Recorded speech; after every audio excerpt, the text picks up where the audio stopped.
Sometimes the bravest thing a person can do is believe they deserve more than the hand life dealt them. Sometimes it takes meeting someone who sees your worth when you've forgotten it yourself. In 1883, Red Rock, a woman named Marybelle, who's worked as a house servant her whole life, does something that shocks everyone. She looks her employer, cattle baron Barrett Cain, straight in the eye and asks him to teach her how to be his wife. Barrett is a widowed rancher, haunted by war and loss. His heart has grown as cold as winter wind. When Marybelle speaks those brave words, everything changes. This isn't your typical love story. It's about two broken people finding the courage to heal. But what dark secret from Barrett's past makes him believe he doesn't deserve the love this remarkable woman offers? Before we jump back in, tell us where you're tuning in from. And if this story touches you, make sure you're subscribed, because tomorrow I've saved something extra special for you. The morning sun crested over the Red Rock Mountains, casting long shadows across the sprawling Cain Ranch that stretched further than most folks could ride in a day. Barrett Cain stood on the wide porch of his 2-story ranch house, coffee steaming in his weathered hands, watching his cattle spread across the valley like scattered coins on green felt. At 42, he carried himself with the bearing of a man who'd seen too much and said too little.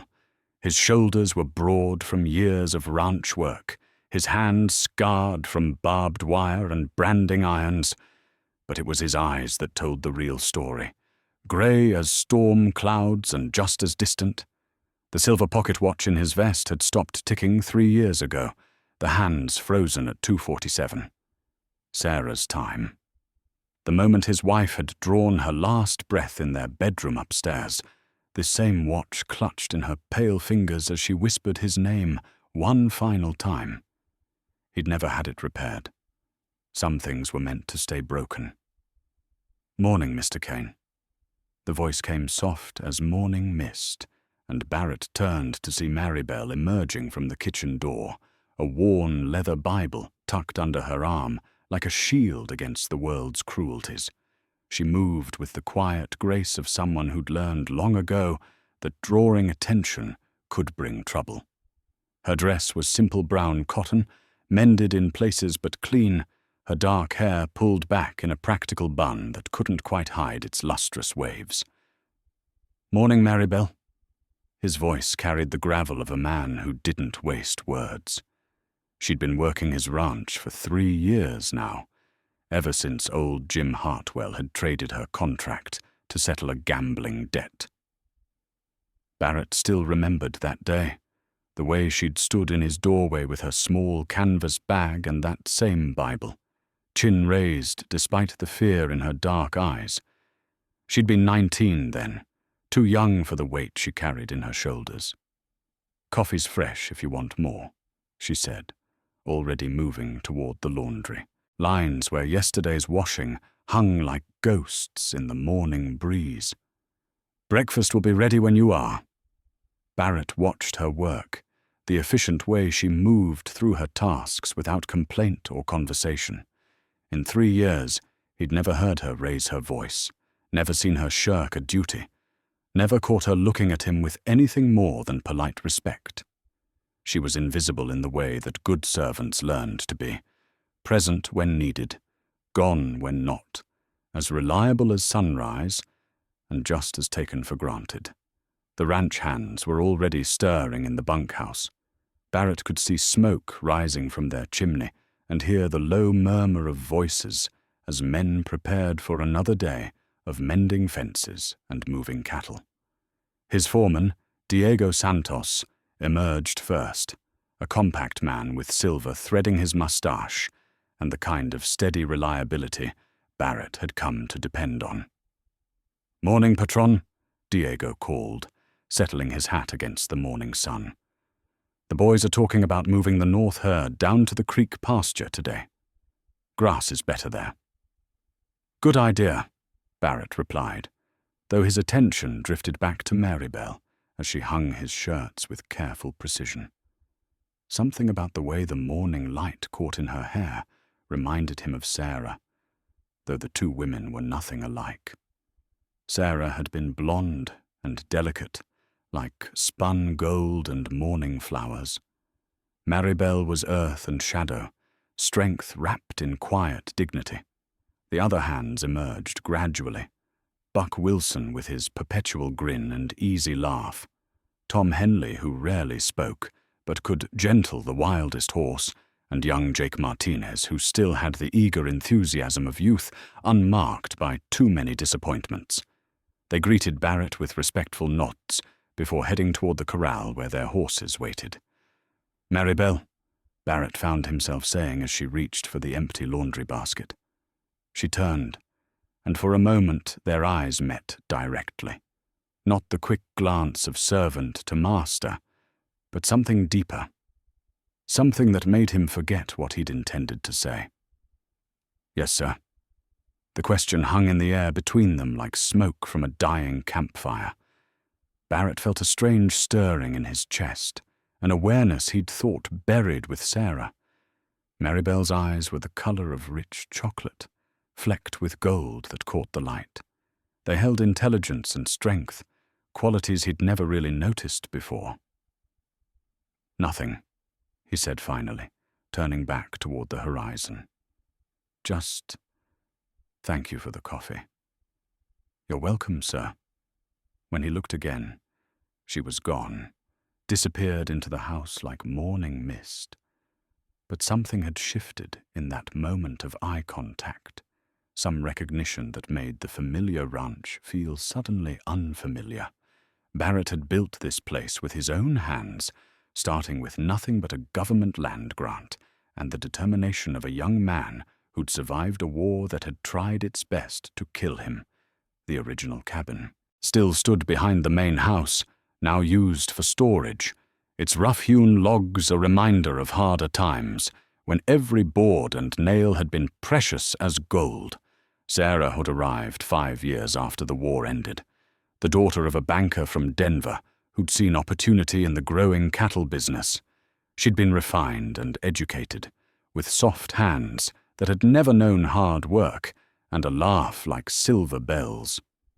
Barrett had fallen for her the moment she'd stepped off the stage in Red Rock, her yellow dress bright as sunshine against the dusty street.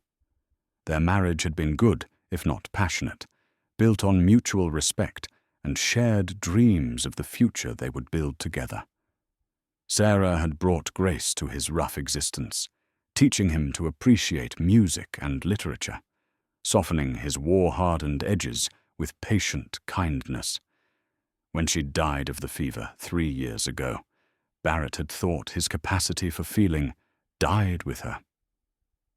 The pocket watch ticked in his memory, its steady rhythm a heartbeat he'd tried to forget. Sarah's final words echoed across the years. "Don't let yourself become a ghost, Barrett. Promise me." He'd promised, but promises to the dead were harder to keep than those to the living. Now, as he watched the morning come alive around him, Barrett found himself thinking about Marybelle in ways that felt like betrayal. How had he never noticed the intelligence in her eyes, the quiet strength in her movements, the way she hummed softly to herself when she thought no one could hear, old hymns that spoke of faith maintained despite hardship? Diego approached again, hat in hand. "Patron, there's something else.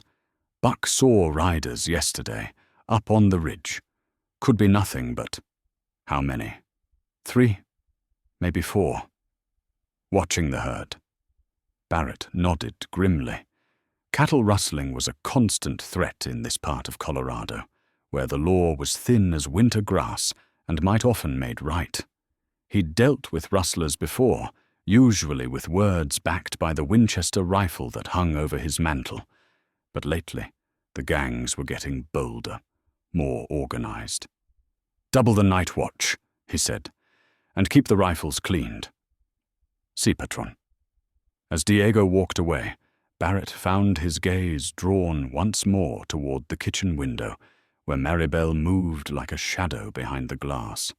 She'd been part of his world for 3 years, yet he realized he knew almost nothing about her beyond her daily duties. Where had she come from before Hartwell's gambling brought her here? What dreams had she buried beneath that quiet efficiency?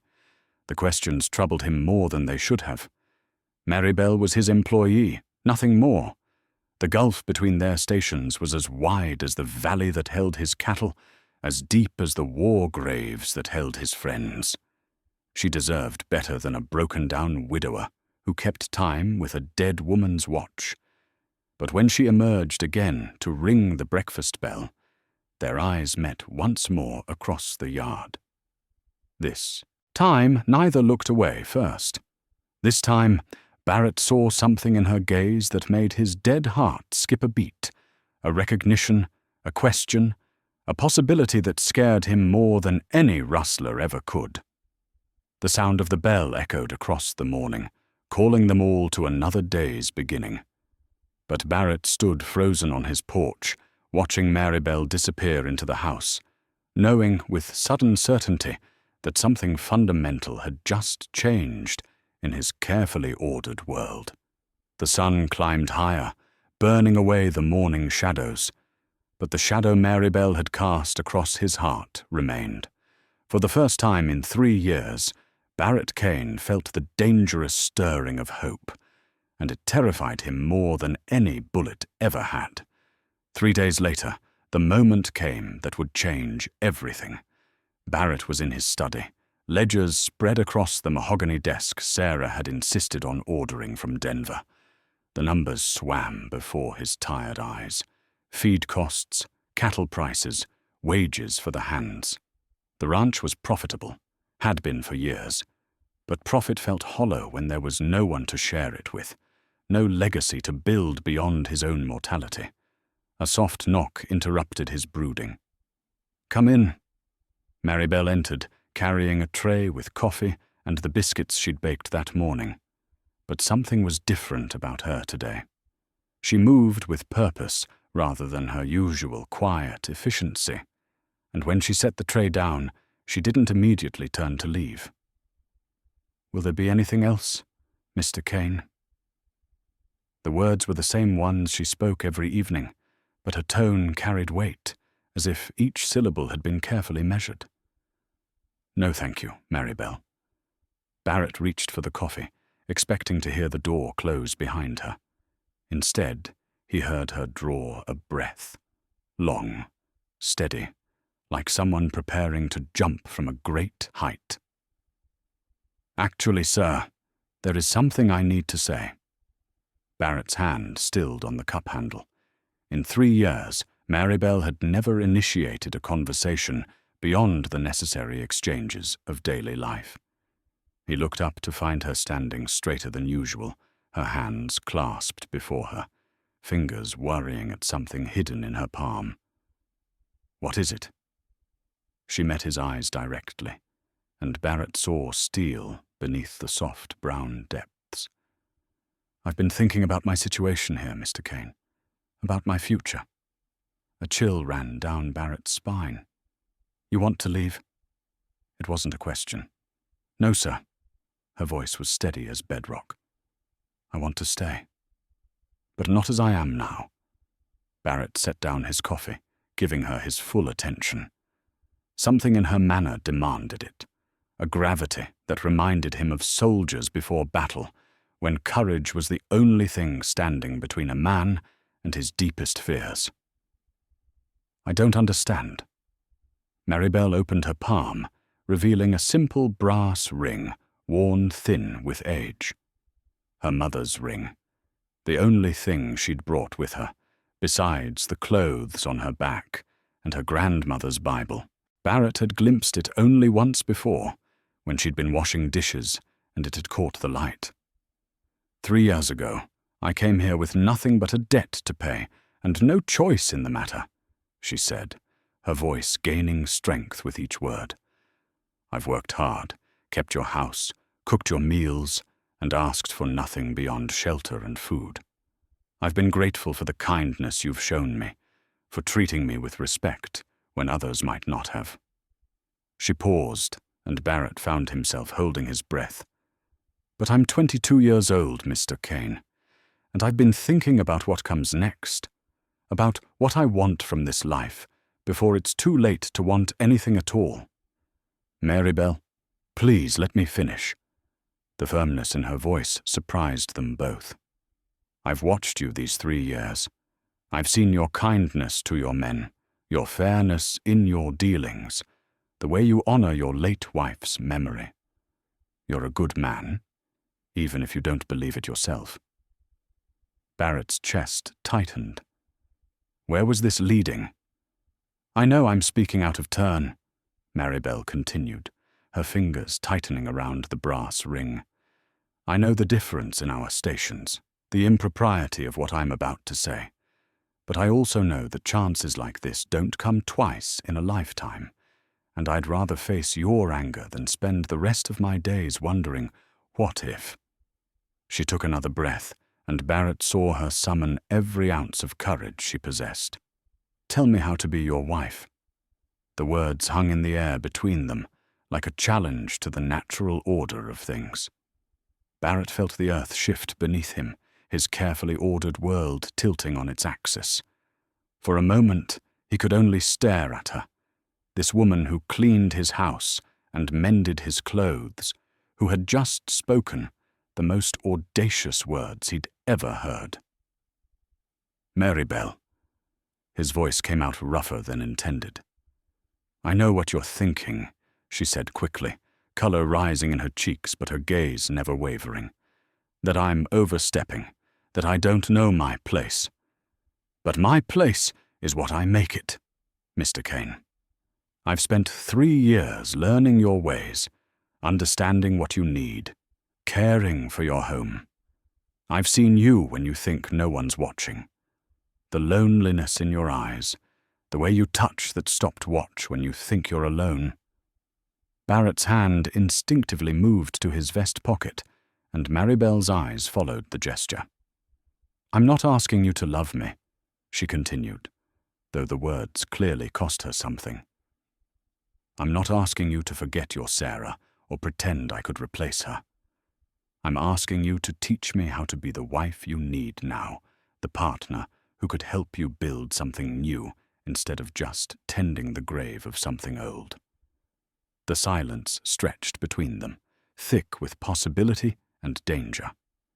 Barrett's mind reeled with a dozen responses: shock, anger, confusion, something that might have been hope if he'd been brave enough to name it. "You don't know what you're saying," he said finally. "I know exactly what I'm saying." Her voice carried the weight of absolute certainty. "I'm saying that we could have something good here, something real. I'm saying that I see you, Barrett Cain, not just the rancher or the widower, but the man underneath who's been hiding from life for 3 years. And I'm saying that I think we could make each other less alone." Barrett stood abruptly, the chair scraping against the wooden floor. He walked to the window, staring out at the darkening sky where the first stars were beginning to show. His reflection stared back, a man caught between the past and a future he'd never dared imagine. "You're a servant," he said to the glass, hating himself for the words even as he spoke them. "I was a servant," Marybelle corrected gently. "Just like you were a soldier. We don't have to stay what we were." He turned to face her, and what he saw in her expression nearly undid him. Not the desperate hope of someone grasping at salvation, but the quiet confidence of a woman who knew her own worth and was simply stating facts. "The whole territory would talk," he said weakly. "Let them talk." Her chin lifted with a pride that transformed her face. "I'd rather be talked about as your wife than ignored as your servant." Barrett felt something crack inside his chest, some wall he'd built around his heart after Sarah's death. Marybelle stood there like an angel of possibility, offering him a future he'd convinced himself he didn't deserve. "You don't understand," he said, his voice breaking. "There are things about me, things you don't know. Then tell me." She stepped closer, and he caught the scent of lavender soap and honest work. "Tell me what haunts you, what makes you believe you're not worthy of happiness. Tell me, and let me decide for myself whether it matters." The offer hung between them, like a bridge across an impossible chasm. Barrett looked into her eyes and saw not judgment, but patience. Not pity, but strength. For one wild moment, he almost believed it could work. Almost believed he could be the man she seemed to think he was. Then reality crashed back like a cold wave. "No." The word came out harder than he intended. It's impossible, Marybelle. I'm sorry, but the answer is no." The light in her eyes dimmed, but she didn't flinch. "I see. I hope you'll continue with your duties," Barrett said stiffly, hating himself for retreating behind the master-servant barrier. "This conversation doesn't have to change anything." Marybelle slipped the brass ring back into her pocket with dignity intact. "Of course not, Mr. Cain. Will there be anything else this evening?" "No, thank you." She turned toward the door, but paused with her hand on the knob. "For what it's worth," she said without looking back, "I meant every word, and I don't regret asking." The door closed behind her with a soft click, leaving Barrett alone with his ledgers and his cowardice. Outside, the first snowflakes of an early October storm began to fall, and Barrett Cain stood at his window, watching them blur the world into something unrecognizable, wondering if he'd just thrown away his last chance at happiness. The next morning brought an uncomfortable tension that settled over the ranch house like morning fog. Barrett found his coffee waiting on the kitchen table as always, but Marybelle was nowhere to be seen. Her absence felt louder than her presence ever had. He discovered her in the chicken coop, gathering eggs with the same quiet efficiency she brought to every task. But something had changed in her bearing. Not defeat, exactly, but a kind of resigned dignity that cut deeper than tears would have. "Morning," he said awkwardly. "Good morning, Mr. Cain." Her tone was perfectly polite, perfectly distant. The warmth that had been growing between them over the past few days had vanished like smoke. Barrett wanted to say something, to bridge the chasm that had opened between them, but the words stuck in his throat. Instead, he retreated to the safety of ranch business, throwing himself into work with the desperate intensity of a man trying to outrun his own thoughts. But escape proved impossible.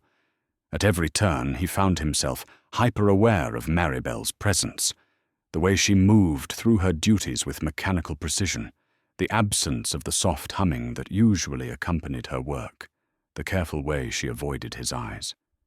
It was Diego who finally forced the issue, cornering Barrett near the barn after lunch.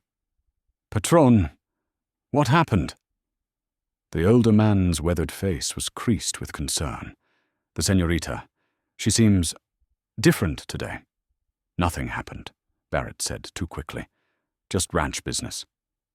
Diego's skeptical look suggested he wasn't buying it. "In 30 years of knowing you, I have learned to read the signs.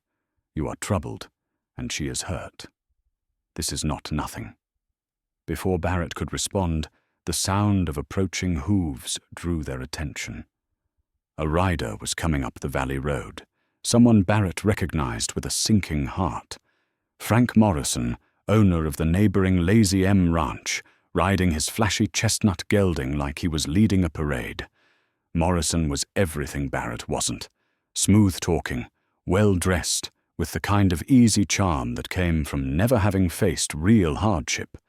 He was also unmarried, wealthy, and had been making increasingly obvious visits to Red Rock lately, always finding excuses to stop by the Cain Ranch. "Barrett!" Morrison called out as he dismounted, his voice carrying the false heartiness of a politician. "Beautiful day, isn't it?" "Frank." Barrett's greeting was notably cooler. "What brings you by?" "Oh, just neighborly concern." Morrison's eyes were already scanning the ranch yard, and Barrett knew exactly what, or whom, he was looking for. "Heard there might be rustler trouble in the area. Thought I'd offer my assistance. Appreciate the concern, but we can handle our own problems." Morrison's smile didn't waver. Of course. You always were the independent type." His gaze sharpened as Marybelle emerged from the house, carrying a basket of laundry to the line. "Ah, there's the lovely Miss Marybelle. How are you this fine day?" Barrett felt his jaw clench. Morrison had started paying attention to Marybelle about 6 months ago, during one of his neighborly visits. The man's interest was obvious to everyone, except apparently Marybelle herself. "I'm well, thank you, Mr. Morrison," Marybelle replied politely, not pausing in her work. "Please call me Frank."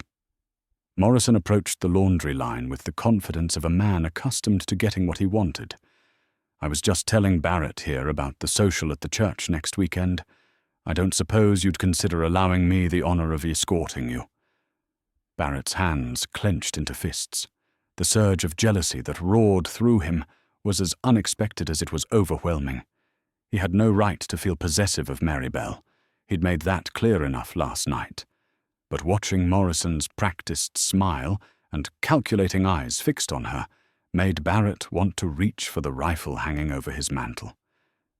"That's very kind of you, Mr. Morrison," Marybelle said carefully, "but I don't think it would be appropriate." "Nonsense!" Morrison's laugh was too loud, too forced. "You work hard, deserve a little enjoyment. Barrett here wouldn't mind sparing you for one evening, would you, Barrett?" The question hung in the air like a challenge. Barrett found himself trapped between his rejection of Marybelle's proposal and his unwillingness to see her in another man's arms. Marybelle had gone very still, her hands frozen on the sheet she'd been hanging, waiting for his response. "That's up to Miss Marybelle," Barrett said finally, the words tasting like sawdust in his mouth. Something flickered across Marybelle's face. Disappointment, perhaps, or resignation. "Thank you for the invitation, Mr. Morrison. But I must decline." Morrison's smile tightened almost imperceptibly. "Perhaps another time, then." After Morrison left, the silence between Barrett and Marybelle grew even more pronounced. He found himself watching her from the corner of his eye, noting the rigid set of her shoulders, the way she attacked her chores with unusual vigor. That evening, as she served dinner, their fingers accidentally brushed when she handed him his plate. The contact was brief, innocent, but it sent a shock through Barrett's system that made him jerk his hand back as if burned. "Sorry," he muttered. "My fault," she replied quietly. But later that night, Barrett found himself pacing his study like a caged wolf. Morrison's visit had crystallized something he'd been trying to ignore. Marybelle wouldn't stay unnoticed forever. She was young, beautiful, intelligent. Eventually, some man would see what Barrett was too cowardly to claim. The thought tormented him. In his desk drawer, hidden beneath correspondence and legal papers, lay the war medal he'd never displayed, a piece of bronze and ribbon that represented everything he'd lost and everything he believed himself unworthy of. His court-martial papers lay beside it, the official documentation of his disgrace. He pulled out the medal now, weighing its familiar heft in his palm. The inscription read, "For valor above and beyond the call of duty." But all Barrett could remember was the court-martial that had followed, the accusations of insubordination, the way his fellow officers had turned their backs when he'd chosen civilian lives over military orders. Sarah had never known the full truth. She'd died believing he was a hero, and Barrett had let her believe it, rather than burden her with the reality of his shame. But Marybelle had looked at him last night as if she could see straight through to his soul, as if she would accept whatever darkness she found there. A soft sound from the kitchen interrupted his brooding. Through the thin walls, he could hear Marybelle moving quietly about her evening routines. He imagined her banking the fire, checking the locks, preparing for another day of service in a house where she'd offered her heart and been turned away. Barrett closed his eyes, remembering the courage in her voice when she'd asked him to teach her how to be his wife. She'd stood there with nothing but her dignity and her determination, offering him a future he'd convinced himself he didn't deserve, and he'd thrown it back at her like it meant nothing, but it meant everything. That was the problem. In the morning, he told himself, he would find a way to bridge the gap between them. Not as master and servant, not even as potential husband and wife, but as two people who had somehow become essential to each other's daily existence. In the morning, he would try to find the courage Marybelle had shown so effortlessly. In the morning, he would stop being a coward. But morning felt very far away as Barrett sat in his study, holding a medal that reminded him of every reason why a good woman like Marybelle deserved better than a broken-down soldier who couldn't even fix his own pocket watch. Barrett's resolve to bridge the gap proved easier planned than executed. 3 more days passed in careful politeness, each interaction between them measured and distant. Then a broken fence on the south pasture provided an unexpected opportunity. "I'll need to ride out and assess the damage," Barrett told Diego over breakfast. "Looks like the cattle scattered pretty far." "I can handle it, patron," Diego offered. But Barrett shook his head. "No, you take the boys and work on the creek crossing. I'll manage the fence." What he didn't expect was to find Marybelle saddling the old paint mare in the barn. "Where are you going?" The question came out sharper than he intended. "To check on Mrs. Patterson." Marybelle didn't look up from adjusting the stirrups. "She's been poorly since her husband passed, and I promised to bring her some of yesterday's bread." Barrett knew the Patterson homestead, a small cabin about 2 miles south, right in the direction of his broken fence. The coincidence felt like fate offering him a second chance. "I'll ride with you," he said, before he could lose his nerve. Got fence work in that direction anyway. Marybelle paused in her preparations, meeting his eyes for the first time in days. "That's not necessary, Mr. Cain. Maybe not necessary, but practical. These trails can be dangerous for a woman alone." For a moment, he thought she might refuse. Then she nodded curtly and finished saddling her horse. They rode in silence for the first mile, the morning air crisp with the promise of autumn. Barrett found himself stealing glances at Marybelle, noting the easy way she sat her horse, the quiet confidence in her handling of the reins. Sarah had never been comfortable on horseback, another reminder of how different these two women were. "How long have you been riding?" he asked, surprising himself with the question. "Since I was small." Her voice carried the careful neutrality she'd maintained since their conversation. "My father believed girls should know how to handle horses as well as boys." It was more personal information than she'd shared in 3 years, and Barrett found himself hungry for more. "Your father, what did he do?" Marybelle was quiet for so long he thought she wouldn't answer. "Then, he was a preacher. Had a small church outside Austin, Texas. Mother taught school when there was one to teach in." Past tense. Barrett noted the carefully controlled emotion in her voice. "They're gone? Fever took them both when I was 16. The words were matter of fact, but Barrett heard the old pain beneath them. "I tried to keep the church going, but a 16-year-old girl preaching didn't sit well with the congregation. Lost the building to debts within a year." The story explained so much: her quiet strength, her faith despite hardship, the way she carried herself with dignity even when circumstances tried to strip it from her. Barrett felt a surge of admiration mixed with guilt. Here he was, wallowing in self-pity over his own losses, while she'd rebuilt her life from nothing. How did you end up with Hartwell? The question was impertinent, but he found he needed to know. Desperation makes people do things they never thought they would. Marybelle's voice remained steady. Jim Hartwell offered me work and shelter when I had neither. The terms seemed fair at the time. Barrett had known Hartwell, a crude man with wandering hands and a taste for gambling. The idea of Marybelle at his mercy made Barrett's blood run cold. He never... Barrett couldn't finish the question, but Marybelle understood. No. Her voice carried quiet steel. I made it clear from the beginning that I'd rather starve than compromise myself.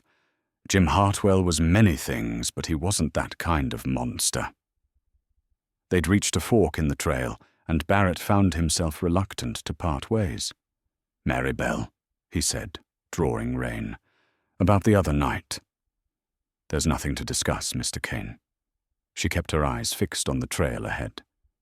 "I spoke out of turn, and you responded appropriately. The matter is closed." "Is it?" The words came out more forcefully than he intended. "Because I can't seem to close it." That got her attention.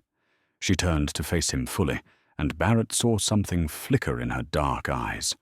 Hope, perhaps, or wariness. "What do you mean?"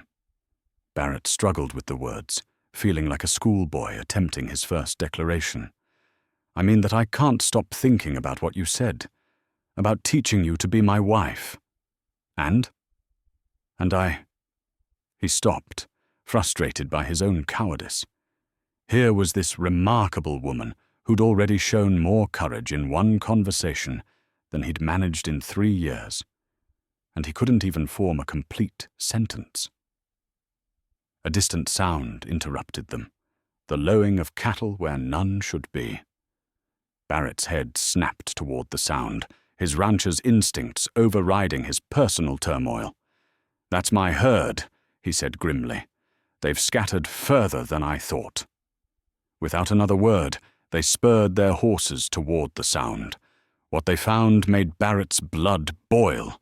His cattle were being driven eastward by 3 riders, clearly rustlers making off with his stock in broad daylight.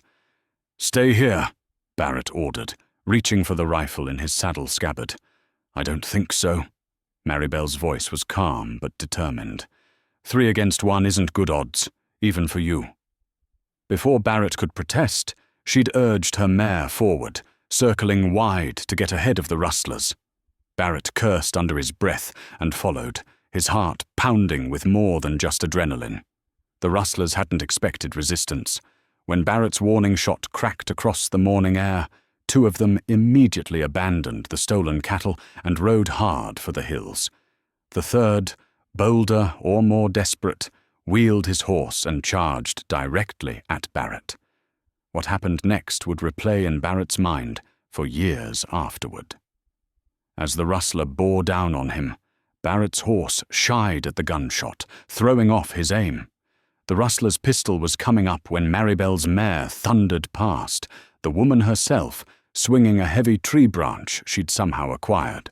The branch connected with the rustler's gun arm with a solid crack, sending his weapon spinning into the grass. The fight went out of the man immediately. Clutching his injured arm, he wheeled his horse and fled after his companions, leaving Barrett's cattle milling confusedly in the meadow. Barrett stared at Marybelle, who sat her horse as calmly as if she'd been discussing the weather. "Where the hell did you learn to do that?" "Language, Mr. Cain," she said mildly, though he caught the glint of humor in her eyes. "And you'd be surprised what a preacher's daughter picks up when she's trying to survive on her own." For the first time in days, Barrett found himself genuinely smiling. Remind me never to underestimate you again. I'll hold you to that." The warmth in her voice was the first crack in the wall of politeness she'd maintained since their confrontation. As they worked together to gather the scattered cattle, Barrett found himself seeing Marybelle with new eyes. This wasn't just a servant who'd spoken out of turn. This was a partner, someone who could stand beside him in crisis and meet whatever came their way. When they finally parted at the trail fork, Barrett touched his hat brim in a gesture of respect. "Thank you, Marybelle, for everything." "You're welcome," she replied quietly. Then, as she rode away toward the Patterson cabin, she called back, "And Barrett, that offer still stands, whenever you're ready to stop being afraid." Barrett watched her disappear around the bend, his heart hammering against his ribs. For the first time since Sarah's death, he began to believe that maybe, just maybe, he might be ready to start living again. The change between them was subtle, but unmistakable. Over the following week, their conversations grew longer, their silences more comfortable. Barrett found himself lingering over coffee in the morning, listening to Marybelle's observations about the weather, the livestock, the small rhythms of ranch life that he'd never thought to discuss with anyone. It was during one of these morning talks that she surprised him again. "Your fence posts on the north pasture are rotting," she said matter-of-factly, refilling his cup. "I noticed when I was gathering herbs yesterday. The cattle will be through them before winter, if you don't replace them soon." Barrett looked up from his newspaper, struck by her casual competence. "You know about fence posts?" "I know about a lot of things." There was no boasting in her voice, just simple fact. When you're trying to keep a homestead running with no money and no help, you learn what needs doing and how to do it. That afternoon, Barrett found himself asking her to accompany him on his inspection of the north fence. Her assessment proved accurate. The posts were indeed compromised, some of them rotting at the base where moisture had collected over years of freeze and thaw cycles. "How did you know?" he asked, genuinely curious. "Same way you know when a horse is favoring a leg or when a cow's about to calve," she replied, running her fingers along a weakened post. "You pay attention long enough, patterns become clear." As they worked side by side, replacing the worst of the damaged posts, Barrett found himself sharing stories he hadn't told in years, about the early days of building the ranch, about the bitter winter when half his cattle had died, about the flood that had taken out the original barn. "Sarah hated that flood," he said, surprising himself with the admission. She'd worked so hard planning the garden around the old barn. When the water came through, it washed away months of her work. Marybelle was quiet for a moment, holding a new post steady while Barrett hammered. "What did she do?" "Cried for about an hour, then rolled up her sleeves and started over." The memory brought a smile to Barrett's face. "She was like that. Never stayed down long. She sounds like she was a good woman." She was. Barrett paused in his hammering, meeting Marybelle's eyes. "But she wasn't strong like you. Not in the same way." The admission hung between them, heavy with unspoken meaning. Marybelle's cheeks colored slightly, but she didn't look away. "Strength comes in different forms," she said quietly. "Sometimes it's enduring hardship. Sometimes it's choosing hope when despair would be easier." That evening, as they sat on the porch watching the sunset paint the mountains purple and gold, Barrett found himself speaking about things he'd never shared with anyone. "The war changed me," he said, his voice barely above a murmur. "Not just because of what I saw, but because of what I did. Choices I made." Marybelle was quiet beside him, her presence a steady comfort in the gathering twilight. "I was a captain in the 5th Colorado," Barrett continued, We were ordered to move through a valley where Confederate sympathizers were supposed to be hiding supplies. Our orders were clear: burn everything, question anyone we found. He stopped, the memories as sharp as broken glass even after all these years. There was a farmhouse, he said finally. Family inside. Old man, his daughter, 2 small children. My commanding officer said they were harboring enemy supplies, ordered us to burn them out. But I'd searched that house myself. They had nothing but a few sacks of grain and some winter clothes. Marybelle's hand moved across the space between them, her fingers brushing his. The touch was light as a butterfly wing, but it anchored him to the present. I disobeyed the order, Barrett said. Told my men to stand down, let the family escape before we fired the house. Saved their lives, but cost me my career. Court-martial came swift as summer lightning. What happened? Officially? Insubordination and failure to follow direct orders. Unofficially, I'd embarrassed my commanding officer in front of the men. Made him look like the kind of man who'd burn children alive for the sake of following orders. Barrett's voice grew bitter. They stripped me of my rank, my pension, everything but my discharge papers. Said I was lucky they didn't shoot me for treason. But you saved those people? 4 lives against my entire future. Barrett laughed, but there was no humor in it. Some days I wonder if it was worth it. Marybelle's grip on his hand tightened. Don't you ever wonder that? Not ever. That fierce conviction in her voice made Barrett look at her. In the dying light, her eyes blazed with something that took his breath away. You think I did the right thing? I think you did the only thing a decent man could do. Her voice was steady as stone. I think those children grew up because you had the courage to choose what was right over what was easy. I think you're exactly the kind of man who deserves happiness, not the broken shell you've convinced yourself you are. Barrett felt something shift inside his chest, some long-frozen part of him beginning to thaw.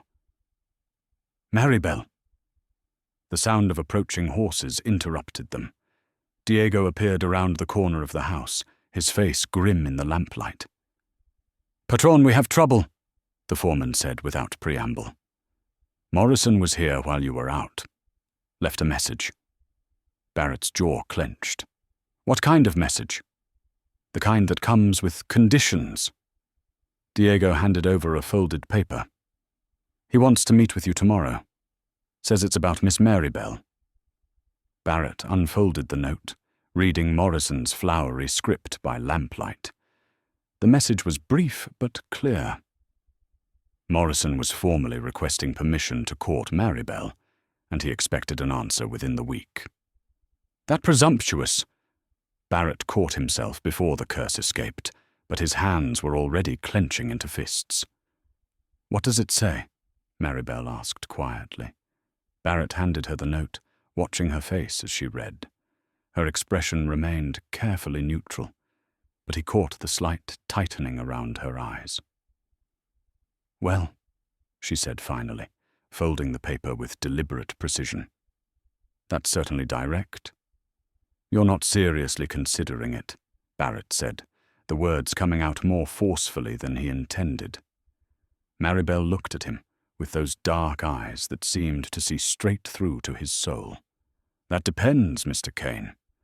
Are you going to give me a reason not to?" The question hung between them like a challenge, like an opportunity, like the last chance he might ever have to choose courage over fear.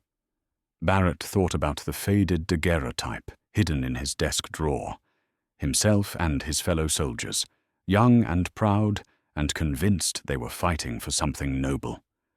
He thought about the court-martial, about Sarah's death, about all the ways he'd convinced himself he wasn't worthy of love. Then he looked at Marybelle, sitting beside him in the lamplight, offering him a future he'd never dared dream of. For the first time in 3 years, Barrett Cain began to believe he might be brave enough to reach for it. Barrett didn't sleep that night. He paced his study until the floorboards creaked in protest, Morrison's note lying on his desk like an accusation.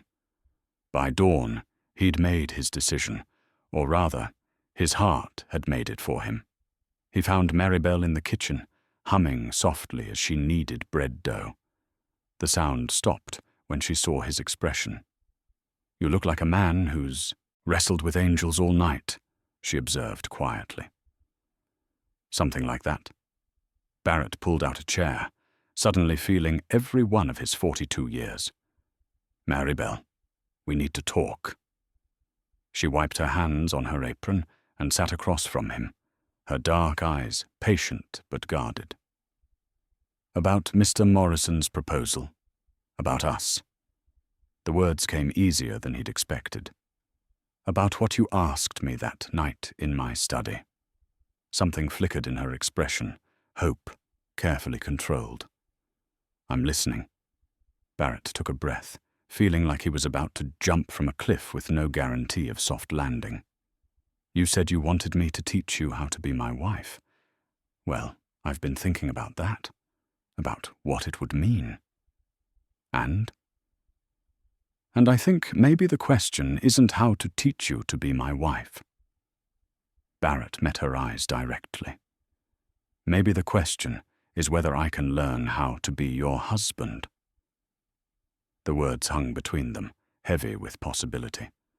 Marybelle's hand stilled in her lap, and Barrett could hear her careful breathing in the morning quiet. "What are you saying, Barrett?" The use of his first name sent warmth through his chest. "I'm saying that you were right the other night. About me or hiding from life, about being afraid.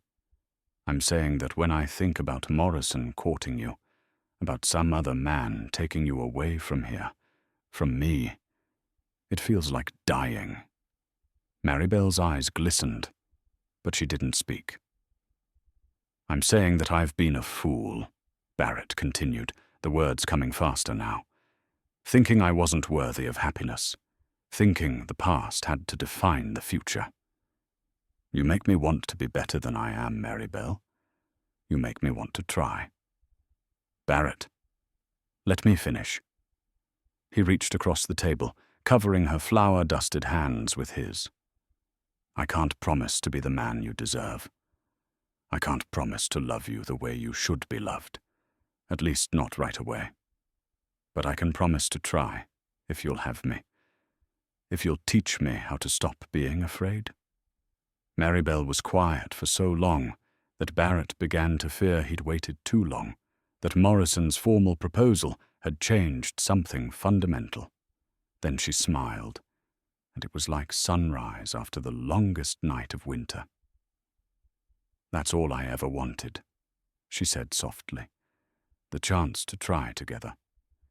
Before Barrett could respond, she stood and walked to the kitchen window, pulling something from behind the flour canister. When she turned back, she held a folded piece of paper, yellow with age and soft from handling.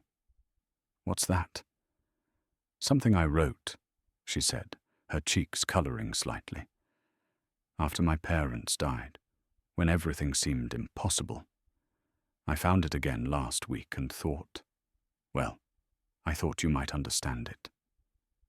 Barrett unfolded the paper carefully, recognizing the precise handwriting he'd seen on shopping lists and household notes. But this was different, flowing script that spoke of education and care. The words themselves stopped his breath. "When hope feels like a stranger, and faith seems far away. When yesterday's bright promise has faded into grey. Remember that the morning still follows darkest night, that love can bloom in ashes and wrongs can still make right. For every heart that's broken can learn to beat again, and every soul that's weary can find its peace within. So hold fast to tomorrow, though today brings only tears. The best of all our loving lies, waiting in our years." Barrett read it twice, then looked up to find Marybelle watching him with nervous anticipation. "You wrote this?" His voice was rough with emotion. "I was 18 and feeling sorry for myself," she said, with attempted lightness. "Probably not very good. It's beautiful." Barrett folded the paper carefully, as if it were made of spun gold. "You're beautiful. Not just." He gestured helplessly. "Your mind, your heart, the way you see hope where others see only endings." Marybelle's eyes filled with tears she didn't try to hide. "Barrett Cain, are you proposing to me?" "I'm asking you to marry me," he said simply. "I'm asking you to be my partner, my equal, my wife in every sense of the word. I'm asking you to help me build something new instead of just guarding something dead." "Yes." The word came without hesitation. "Yes to all of it." Barrett stood and moved around the table, taking her hands in his. For a moment, they simply looked at each other, two people who had found their way to this moment through pain and persistence. "There's one more thing," Barrett said quietly. "Morrison expects an answer to his proposal. I think we should give him one together." Marybelle's smile turned slightly wicked. "I think that's an excellent idea." 2 hours later, Frank Morrison arrived at the ranch with the confidence of a man certain of his welcome. He'd dressed in his finest clothes, pressed trousers, polished boots, a jacket that probably cost more than most people earned in a month. "Barrett," he called as he dismounted. "And lovely Marybelle, I hope you've had time to consider my proposal." "We have," Barrett said, stepping closer to Marybelle.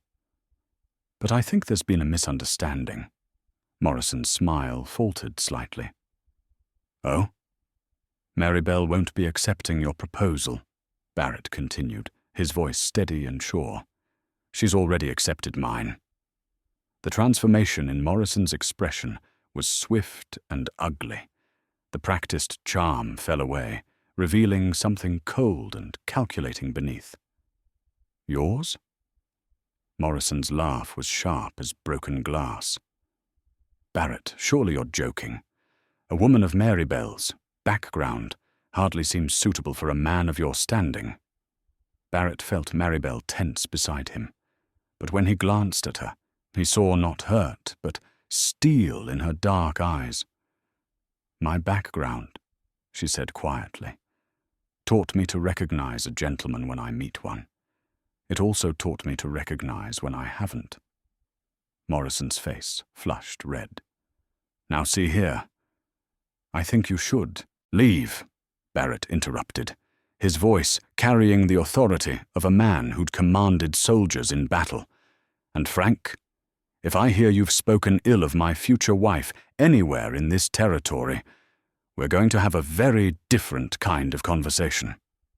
For a moment, Morrison looked like he might challenge the warning. Then something in Barrett's expression must have convinced him otherwise. He mounted his horse with stiff dignity, but his parting words carried the bite of a man unused to defeat.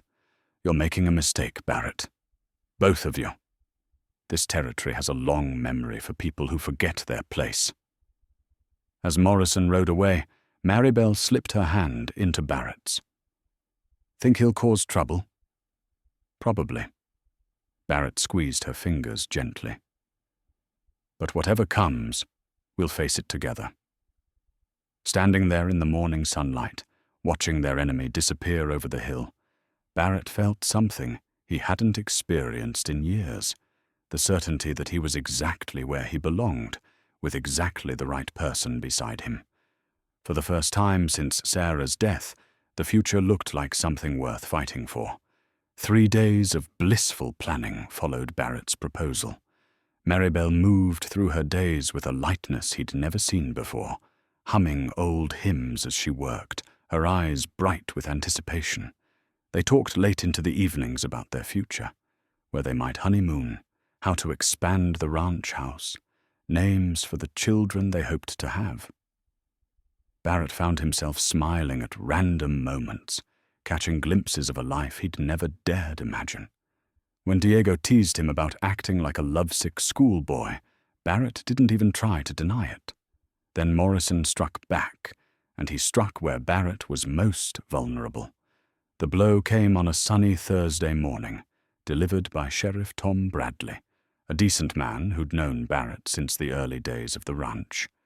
Bradley dismounted his horse with the reluctance of someone bearing bad news. "Barrett," he said without preamble, "I need to talk to you. Privately." Barrett's stomach clenched. "What's this about, Tom?" Bradley glanced around the ranch yard, noting Diego and the other hands within earshot. "Maybe we should go inside." In the study, Bradley refused the offer of coffee and got straight to the point. "Frank Morrison came to see me yesterday.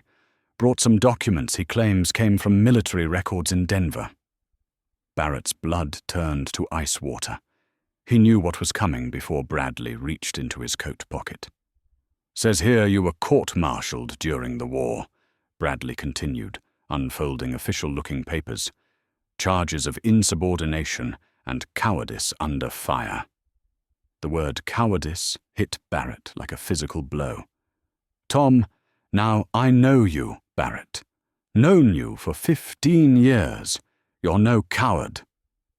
Bradley's voice was carefully neutral, but Barrett could see the questions in his eyes. "But Morrison's making noise about this all, over Red Rock. Says a man with a dishonorable discharge has no business marrying a respectable woman, even one who—" He stopped, clearly uncomfortable. "Even one who used to be a servant," Barrett finished grimly. Morrison's exact words were cruder than that. Bradley folded the papers carefully. "He's demanding a public hearing, Barrett. Says the territory has a right to know the truth about your military service before you take a wife." Barrett sank into his chair, the weight of 15 years of shame crashing down on him. "What kind of hearing?" "Town council meeting, next Tuesday.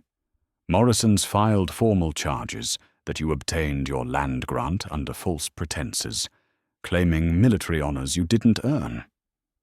Bradley leaned forward, his expression earnest. "Barrett, I've got to ask, is any of this true?"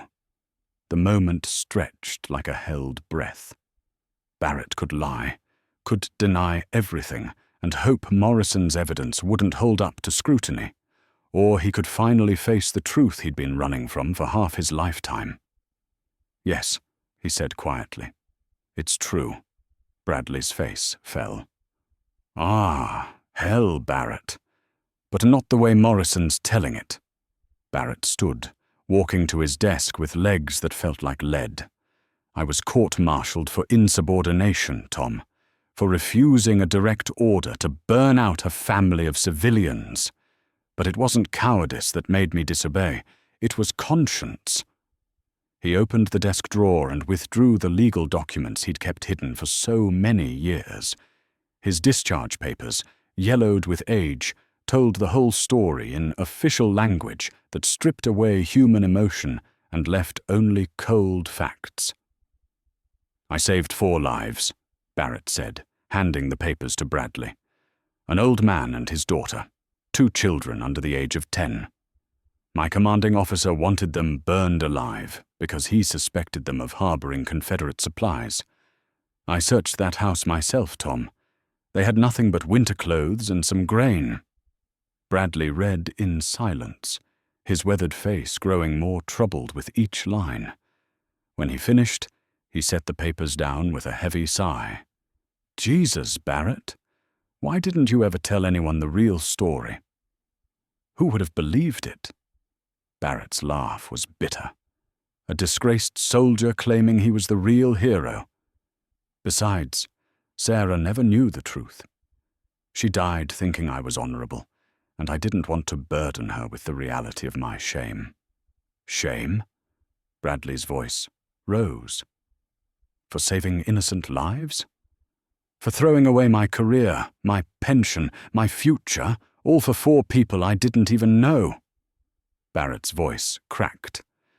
Some days I wondered if they were worth it. And now? Barrett thought of Marybelle, of the way she'd looked at him when he'd told her the story, not with pity or judgment, but with fierce pride. Now I know they were. But that doesn't change the legal facts. I was court-martialed and dishonorably discharged. Morrison's right about that much. Bradley was quiet for a long moment, studying the papers again. There might be a way around this, he said finally. If we can prove the court-martial was unjust, based on orders that violated military law. Tom, that was 15 years ago.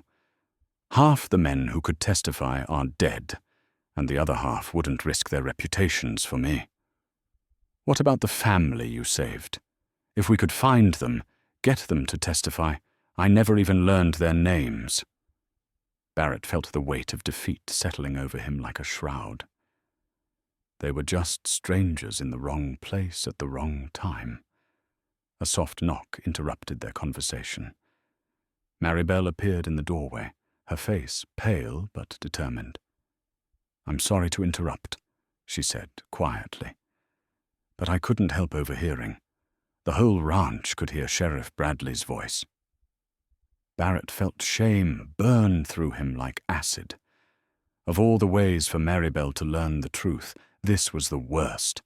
Second-hand, from official documents that painted him as a coward and a fraud. "Marybelle," he began, but she held up a hand to stop him. "May I see the papers?" she asked Bradley. The sheriff glanced at Barrett, who nodded reluctantly. Marybelle read the documents with the same careful attention she brought to everything else, her expression growing more thoughtful with each paragraph. "This commanding officer," she said finally. "Colonel Marcus Stillwater. What happened to him after the war?" "Last I heard, he was running for territorial governor in Wyoming," Barrett said bitterly. "Apparently, burning civilians looks good on a political resume." Marybelle was quiet for a moment, her fingers tracing the official seals on the discharge papers. Then she looked up at Barrett with an expression that took his breath away. Not disappointment or fear, but blazing determination. "You saved them," she said simply. "You risked everything to save 4 innocent people, and you've spent 15 years believing it made you a coward instead of a hero. Marybelle, the law doesn't care about my motivations. The law isn't what matters here." Her voice carried absolute conviction. "What matters is that when you had to choose between following orders and following your conscience, you chose what was right. What matters is that somewhere in this world, there are children who grew up to have children of their own, because Barrett Cain was brave enough to say no when saying yes would have been easier." Barrett felt tears prick his eyes. "It doesn't change anything. Morrison still has the legal documents. The town council still has to hold their hearing." "Then we'll go to that hearing," Marybelle said firmly. "And we'll tell them the truth, all of it. We'll let the people of Red Rock decide for themselves whether they want to condemn a man for saving lives. And if they do, if Morrison wins—" Barrett's voice was barely a whisper. Marybelle stepped closer, taking his hands in hers. "Then we'll face whatever comes together. But, Barrett, I need you to understand something. Learning this doesn't change how I feel about you. If anything, it makes me love you more." "How can you say that?" "Because now I know why you're the man you are. Why you treat people with dignity, regardless of their station. Why you've been so afraid to believe you deserve happiness." Her eyes blazed with unshed tears. "You've been carrying this burden alone for 15 years, believing it made you unworthy. But it's not a burden, Barrett. It's proof that you're exactly the man I thought you were." Barrett pulled her into his arms, holding her tight against his chest as the weight of years of shame began, finally, to lift. Tomorrow would bring the town council meeting and Morrison's accusations. There would be questions and judgment, and the possibility of losing everything they'd planned together. But tonight, for the first time in 15 years, Barrett Cain felt like a man worth loving. And that, he realized, made everything else worth fighting for. The days leading up to the town council meeting passed like the slow burn of a fuse toward dynamite. Word of Morrison's accusations spread through Red Rock faster than wildfire, carried on the tongues of gossips and the whispered conversations of decent folks who didn't know what to believe. Barrett found himself the subject of stares and speculation whenever he rode into town. Some looked at him with pity, others with suspicion, and a few with the cold judgment of people who'd already made up their minds. The weight of their scrutiny pressed down on him like a physical thing, making each trip to the general store or the bank feel like running a gauntlet. But it was the support that surprised him. "Don't you pay those fools no mind," old Mrs. Henderson told him when he stopped to water his horse at the town pump. "Any man who'd take in Jim Hartwell's girl and treat her decent is good enough for me, war record or not." Diego was even more direct. "Patron, if you want, the boys and I can have a conversation with Morrison, the kind that happens behind the saloon after dark." "No," Barrett said firmly. "This gets settled in the light of day, with words, not fists." "You sure about that?" Buck Wilson asked, spitting tobacco juice into the dust. "Because Morrison's been spreading poison all over the territory. Says you're a coward and a liar, and Miss Marybelle deserves better than damaged goods." Barrett's hands clenched into fists, but Marybelle's gentle touch on his arm kept him from saying something he'd regret. "Let him talk," she said quietly. "Words only have the power we give them. Easy to say, harder to live by." Barrett found himself lying awake at night, staring at the ceiling and wrestling with doubts that crawled through his mind like poison. What if Morrison was right? What if he was just a broken-down soldier trying to claim a good woman who deserved better? It was Marybelle who finally forced him to confront his fears. She found him on the porch 3 nights before the hearing, polishing his father's cavalry saber with hands that shook slightly. The sword was a family heirloom, passed down from his grandfather, who'd fought in the Mexican War, carried by his father in the Indian campaigns, and finally inherited by Barrett when he'd joined the 5th Colorado. He'd taken it into battle exactly once, the day he'd disobeyed orders and saved those 4 civilians. Afterward, it had felt too heavy with irony to wear, so he'd packed it away with the rest of his military gear and tried to forget it existed. "You're going to polish the steel right off that blade," Marybelle observed, settling into the chair beside him. "Couldn't sleep," Barrett muttered, not looking up from his work. "Barrett!" Her voice was gentle but firm. "Look at me." When he finally met her eyes, she reached over and stilled his hands on the sword. "Talk to me," she said. "Tell me what's eating at you." Barrett set down the saber and leaned back in his chair, feeling suddenly exhausted. What if Morrison's right? What if I'm just a broken man trying to drag you down with me? "Is that what you think?" "I don't know what I think anymore." Barrett scrubbed his hands over his face. 15 years I've been telling myself that saving those people was the right thing to do. But what if it wasn't? What if I was just too weak to follow orders? And I've been lying to myself ever since? Marybelle was quiet for a long moment, her eyes thoughtful. Then she stood and disappeared into the house, returning a few minutes later with her grandmother's Bible, the same weathered leather book she'd carried the day she arrived at the ranch. "My grandmother gave me this when I was 8 years old," she said, settling back into her chair. "She told me something that day that I've never forgotten." Barrett waited as she opened the Bible, her fingers finding a passage marked with a faded ribbon.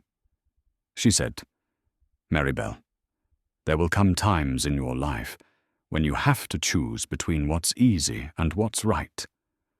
The world will try to convince you that easy is better, that right is just a pretty word for fools. But the measure of a person isn't how many easy choices they make. It's how they act when right and easy point in different directions." Barrett felt something shift in his chest as her words sank in.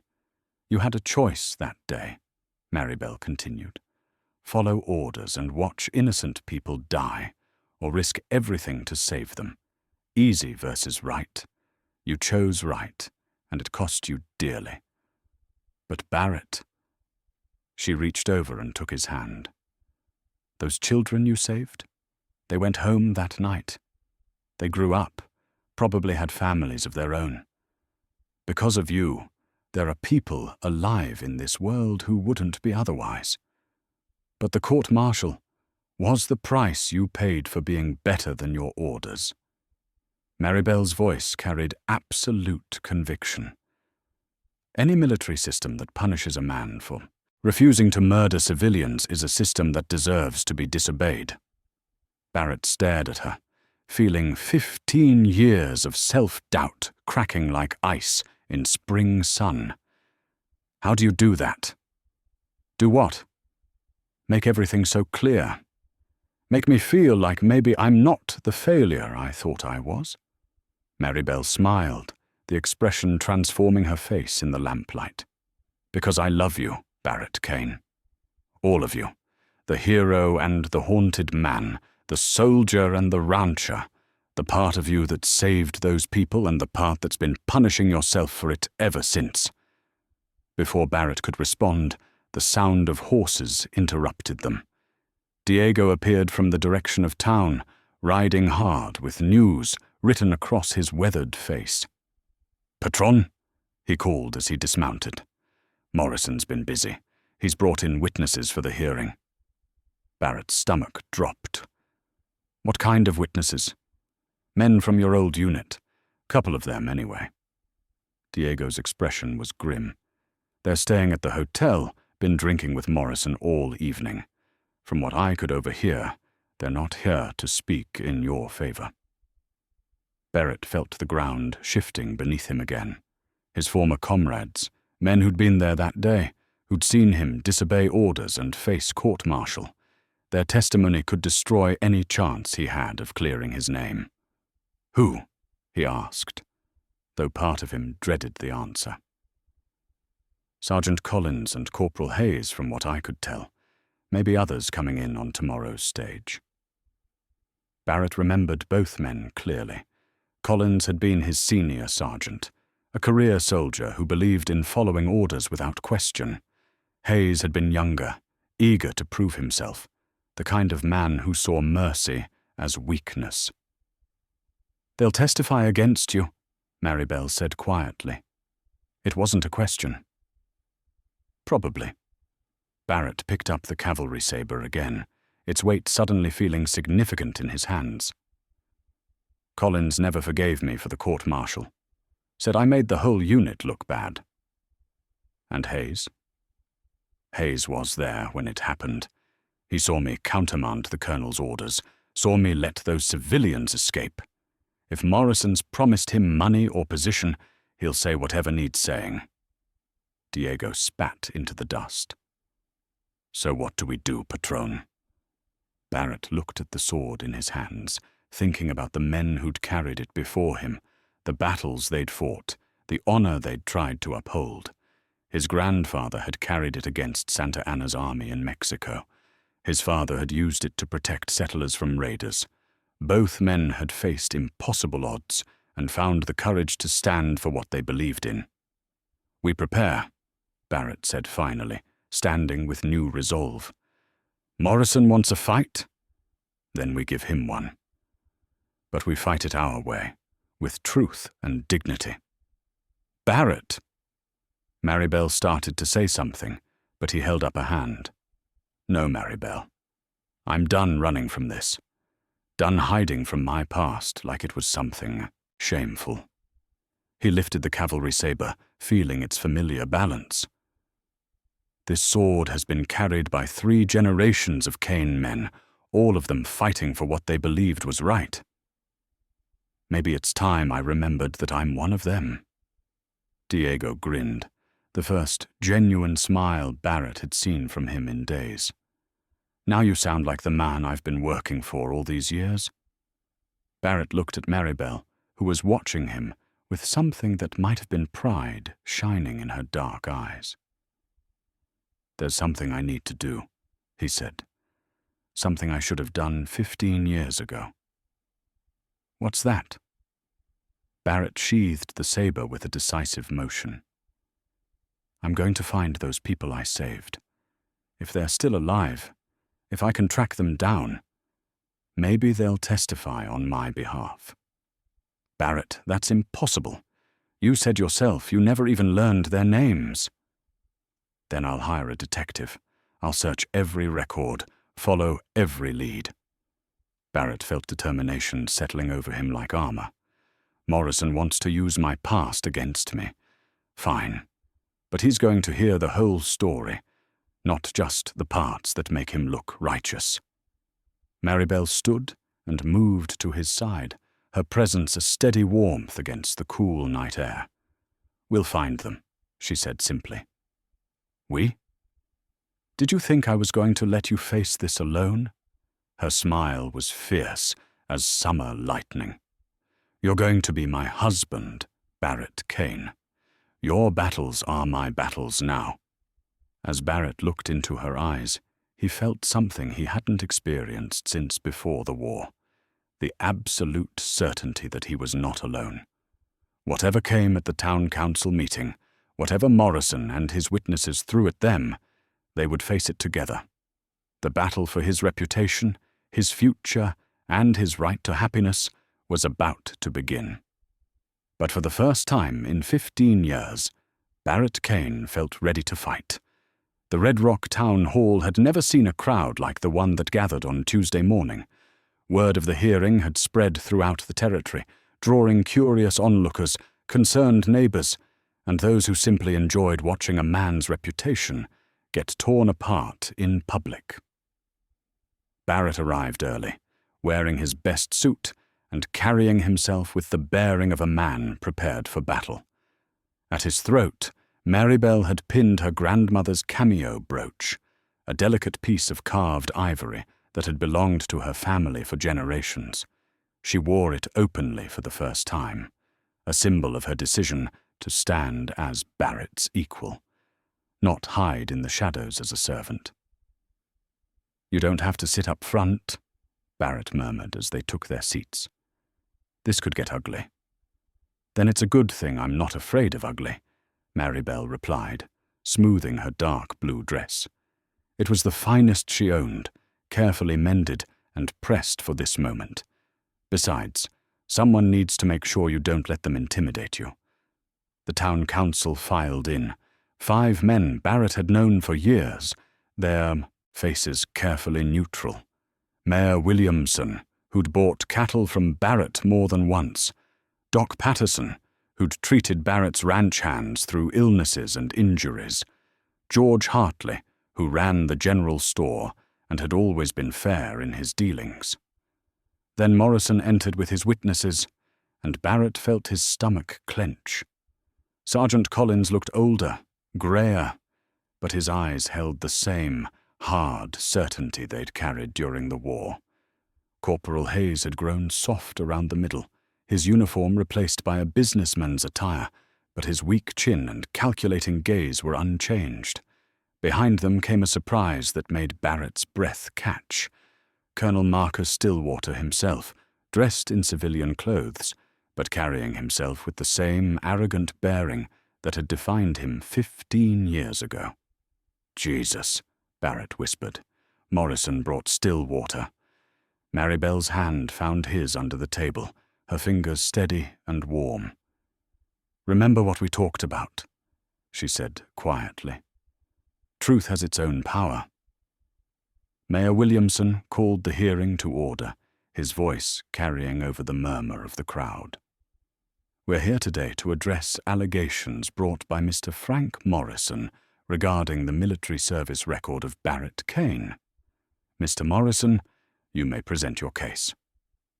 Morrison stood with the smooth confidence of a practiced speaker. He looked every inch the successful rancher, well-dressed, articulate, commanding attention without effort. "Gentlemen of the Council, citizens of Red Rock," Morrison began, his voice carrying to the back of the packed hall. "We gather today because a fundamental deception has been brought to light. For 15 years, Barrett Cain has lived among us as a respected member of this community. He obtained his land grant through claims of honorable military service. He's conducted business based on a reputation for integrity and courage." Morrison paused for effect, letting his words settle over the crowd. "But that reputation is built on lies. Barrett Cain is not a war hero. He's a coward who was court-martialed for refusing to obey direct orders. He was dishonorably discharged from the United States Army for insubordination in the face of the enemy." Murmurs rippled through the crowd. Barrett felt faces turning toward him, saw the doubt and suspicion in eyes that had looked at him with respect for years. "I have here," Morrison continued, holding up the official documents, "Barrett Cain's actual military records, court-martial proceedings that show him to be unfit for command, unworthy of trust, and guilty of cowardice under fire." "That's a lie." Barrett's voice cut through the hall like a blade. Morrison smiled coldly. "I thought you might say that, Barrett, which is why I've brought witnesses, men who served with you, who saw your cowardice firsthand." Sergeant Collins stood, his weathered face grim. "I was there," he said, in the flat tone of a man stating facts. "Captain Cain received direct orders from Colonel Stillwater to clear a suspected enemy position. Instead of following those orders, he allowed potential enemy sympathizers to escape." "They were civilians," Barrett said, rising to his feet. "Women and children." "They were suspects in a military operation," Collins replied, "and you put your personal feelings above your duty to your country." Corporal Hayes nodded eagerly. "I saw it too. Captain Cain let them go, even though they might have been harboring enemy supplies. It was clear insubordination." The crowd was growing restless, voices rising in discussion. Barrett could feel the mood shifting against him, see doubt spreading across faces that had been friendly just moments before. Then Colonel Stillwater stood, and the hall fell silent. "Barrett Cain," Stillwater said, his voice carrying the authority of a man accustomed to being obeyed, "was the most insubordinate officer I ever had the misfortune to command. When faced with clear, direct orders to neutralize a potential threat, he chose sentiment over duty. His court-martial was not only justified, it was necessary to maintain discipline in the ranks." Barrett felt the walls closing in around him. These men were painting him as a coward, a failure, a disgrace to the uniform.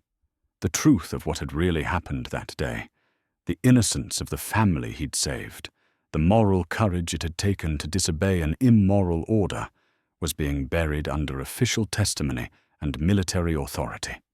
But as he looked out at the crowd, he caught sight of Diego in the back row, his foreman's weathered face set with determination. Beside Diego stood Buck Wilson, Tom Henley, and young Jake Martinez, his ranch hands, men who knew his character through years of shared work and hardship. And beside him, Marybelle sat with her head high, the cameo brooch catching the light like a badge of honor. She met his eyes and nodded once, a gesture that said more clearly than words. "Now, tell them who you really are." Barrett stood slowly, feeling the weight of every eye in the hall upon him. In his vest pocket, Sarah's stopped watch seemed heavier than lead, a reminder of time frozen, of a life lived in the shadow of the past. But beside him, Marybelle's presence was a steady warmth, and in her hand lay the new wedding ring that had once belonged to his late wife. Not a replacement, but a symbol of new beginnings built on the foundation of honored love. "Mayor Williamson," Barrett said, his voice carrying clearly through the packed hall. "I'd like to respond to these accusations." "Of course," Williamson replied. "You have the right to defend yourself." Barrett walked to the front of the hall, turning to face the crowd. These were his neighbors, people who'd shared meals with him, bought cattle from him, trusted him with their business and their friendship. Now they looked at him with uncertainty, waiting to see which version of Barrett Cain was the truth. "Everything, Colonel, Stillwater and his men have said is factually correct," Barrett began, and a murmur of surprise rippled through the crowd. "I did disobey a direct order. I was court-martialed for insubordination. I was dishonorably discharged from the United States Army." Morrison's smile of triumph was premature. "But they've left out the most important part of the story," Barrett continued. "The part about why I disobeyed that order." He looked directly at Colonel Stillwater, seeing the older man's face tighten with anticipated challenge. "Tell them about the family, Colonel. Tell them about the old man and his daughter, about the two children who couldn't have been more than 8 and 10 years old." "They were suspected enemy sympathizers," Stillwater began. "They were innocent civilians," Barrett cut him off, his voice rising. "I searched that house myself, Colonel. You remember that, don't you? I reported to you personally that there were no enemy supplies, no weapons, no evidence of Confederate sympathy, just a family trying to survive in the middle of a war zone." Stillwater's face flushed red. "The intelligence indicated—" "The intelligence was wrong, and you knew it." Barrett's words rang with conviction. "But you ordered me to burn them out anyway, to set fire to their home with them inside, because it was easier than admitting our information was false." The hall had gone completely silent. Even Morrison looked uncertain now, as if the narrative was slipping away from him. "So yes," Barrett continued, addressing the crowd again, "I disobeyed that order. I told my men to stand down. I gave that family time to escape before we burned their house. And I've spent 15 years wondering if I made the right choice." He paused, letting his gaze sweep across the faces before him. "But I'm not wondering anymore, because Marybelle helped me understand something I'd forgotten, that the measure of a man isn't whether he follows orders, but whether he follows his conscience when the two conflict." Barrett's voice grew stronger, more certain. "Those children went home that night. They lived to grow up, to have families of their own. Somewhere in this world, there are people alive because I chose to save lives instead of following orders." "But you were court-martialed," Morrison interjected desperately. "You were dishonorably discharged." "Yes, I was." Barrett turned to face his accuser directly. "And I've worn that discharge like a badge of shame for 15 years. But standing here today, looking at all of you, I realize something. I'd rather be dishonorably discharged for saving innocent lives than honorably decorated for burning children alive." A new voice spoke from the back of the hall. "That's the Barrett Cain I know." All heads turned to see Diego standing, his hat in his hands. The weathered foreman looked uncomfortable with the attention, but his voice was steady. "I've worked for this man for 12 years, Diego said. "I've seen him risk his own life to save a drowning calf. I've watched him share his last dollar with a neighbor in need. If Senor Barrett says he saved a family, then he saved a family. And if that makes him a coward, then I don't understand what courage means." Buck Wilson stood next. "Diego's right. Barrett Cain pulled me out of a burning barn 3 years ago. Nearly got killed doing it. If that's what cowards do, then I'll take a coward over a hero any day." One by one, other voices joined them. Mrs. Henderson, telling how Barrett had helped her through her husband's illness. Doc Patterson, recounting how Barrett had donated money for medical supplies during the typhoid outbreak. George Hartley, describing Barrett's fairness in business dealings even when it cost him profit. But it was Marybelle who delivered the final blow to Morrison's case. She stood gracefully, the cameo brooch glinting at her throat, and walked to Barrett's side. "Frank Morrison," she said, her voice carrying clearly through the hall. "You've spent this morning trying to convince people that Barrett is unworthy of respect because he chose mercy over orders. But I want these good people to consider something else." She looked around the room, meeting eyes with calm confidence. "What does it say about a man who would destroy another's reputation simply because the woman he desired chose someone else? What does it say about character when a man responds to rejection with revenge?" Morrison's face went white, then red. "That has nothing to do with—" "It has everything to do with this," Marybelle continued, "because this entire hearing is nothing more than a spurned suitor's attempt at revenge. Barrett Cain asked me to marry him, and I said yes. Everything else is just noise." She turned to face the crowd, her voice ringing with absolute conviction. "I'm proud to marry a man who saved innocent lives. I'm proud to marry a man who chose conscience over career. And if Barrett Cain is a coward, then I'll gladly spend my life married to the bravest coward in Colorado Territory." The applause started slowly, then built like thunder rolling across the mountains. Barrett looked out at the faces of his neighbors and saw not judgment, but understanding. Not condemnation, but respect. For the first time in 15 years, Barrett Cain felt truly worthy of the woman who stood beside him. 3 weeks later, Barrett stood on the same porch where this journey had begun. But everything had changed. The morning sun painted the mountains gold and purple, just as it always had. But now the light seemed brighter, the air cleaner, the future full of promise instead of shadows. In his hands, he held a hand-carved hope chest, weeks of careful work during the long evenings after the hearing. Every joint was perfect, every surface smooth as silk.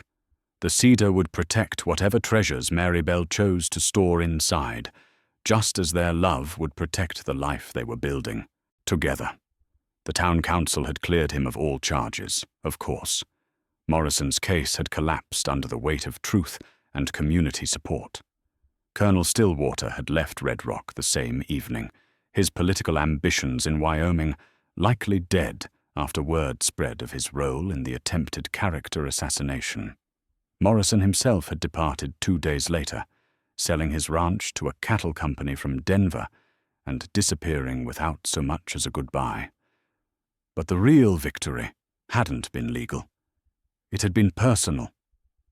For the first time since Sarah's death, Barrett felt whole. The pocket watch in his vest had started ticking again, repaired by the town clockmaker as a wedding gift. Time was moving forward at last. "Barrett?" Marybelle's voice called from inside the house, warm with laughter. "Are you going to stand out there, admiring your carpentry all morning, or are you going to help me with these flowers?" He smiled, setting the hope chest carefully on the porch rail. Today was their wedding day, a small ceremony in the church where Marybelle had found comfort during her darkest hours, witnessed by the community that had rallied to their defense. Inside, he found her arranging wildflowers in the parlor, her dark hair pinned up with Sarah's pearl combs, another gift willingly given, another bridge between past and future. She wore a simple white dress that Diego's wife had altered to fit her perfectly, and around her neck hung a new necklace, a delicate gold chain Barrett had ordered from Denver, with a small cross that caught the morning light. "You look beautiful," he said, the words inadequate for what he felt looking at her. "Thank you." She turned in his arms, adjusting the black string tie at his throat. "And you look like a man who's finally learned to believe in happy endings." Through the window, Barrett could see their guests arriving. Diego and his family, dressed in their Sunday best. Buck Wilson, clean-shaven and wearing a suit that actually fit. Doc Patterson and his wife, Mrs. Henderson with her famous apple pie, George Hartley from the store, and a dozen other neighbors who'd stood with them when it mattered most. Sheriff Bradley arrived with his wife and a surprise, a telegram that had come in on the morning stage. "This came for you from Austin, Texas," Bradley said, handing Barrett the yellow paper. "Figured it might be important, coming today and all." Barrett unfolded the telegram with trembling hands, Marybelle reading over his shoulder. The words were brief but extraordinary. "Mr. Barrett Cain, Red Rock, Colorado Territory. Stop. Read about your hearing in Denver newspaper. Stop. Am daughter you saved 15 years ago near Willow Creek. Stop. Father and I remember your kindness every day. Stop. Congratulations on wedding. Stop. You are hero to our family always. Stop. Mary Catherine Walsh." Marybelle's eyes filled with tears as she read the message. "She remembers," she whispered. "That little girl remembers." Barrett felt something break open in his chest. Not pain this time, but pure joy. The choice that had haunted him for 15 years, the decision that had cost him everything he thought he wanted, had been worth it. The children had grown up. They remembered. They were grateful. "I need to write her back," Barrett said, his voice thick with emotion. "After the ceremony," Marybelle said firmly, taking his arm. "Right now, we have a wedding to attend." The service was simple and beautiful. Pastor Mackenzie spoke about second chances and the courage to love again. Marybelle's vows were poetry, speaking of hope found in unexpected places and hearts that learned to trust again. Barrett's were simpler, but no less heartfelt, a promise to cherish her, protect her, and never again doubt that he was worthy of the gift she offered. When they kissed as husband and wife, the small church erupted in applause and cheers. Barrett thought of all the roads that had led to this moment: the war, the court-martial, Sarah's death, Marybelle's brave question that night in his study. Every triumph and failure had been necessary. Every choice had led them here. The reception was held at the ranch, with tables set up in the yard and lanterns strung from the cottonwood trees. Diego played guitar while his wife sang Mexican folk songs that spoke of love enduring through hardship. The hope chest was displayed prominently, already filling with gifts from their friends: linens embroidered by Mrs. Henderson, a set of silver spoons from the general store, a beautiful quilt made by the church ladies. As the sun set and the dancing began, Barrett found himself standing apart for a moment, watching his new wife laugh with Mrs. Patterson, while Diego's children played tag around the tables. This was what happiness looked like. Not the absence of sorrow, but the presence of love strong enough to bear whatever came. "Senor Barrett." Diego appeared at his elbow, 2 glasses of whiskey in his weathered hands. "A toast?" Barrett accepted the glass gratefully. "To what?"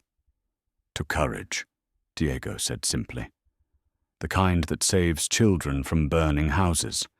The kind that asks impossible questions. The kind that builds hope chests for the future instead of shrines to the past."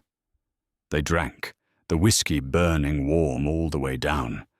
When Barrett looked for Marybelle again, she was walking toward him through the lamplight, her hand extended in invitation. "Dance with me, husband," she said, the word like music on her lips. As they moved together under the stars, Barrett thought about time, how it could stop in moments of perfect happiness, how it could heal even the deepest wounds, how it could transform questions into answers and strangers into soulmates. The pocket watch ticked steadily in his vest, marking the seconds of a life finally moving forward. Tomorrow would bring new challenges, new joys, new opportunities to choose courage over fear. But tonight, Barrett Cain danced with his wife in the glow of lantern light, surrounded by friends who'd proven that community could triumph over malice, that truth could overcome lies, and that love, patient, persistent, transformative love, could indeed bloom in the ashes of a broken heart. The hope chest waited on the porch, ready to hold the treasures of a lifetime spent together. And for the first time in 15 years, Barrett Cain believed he had treasures worth keeping.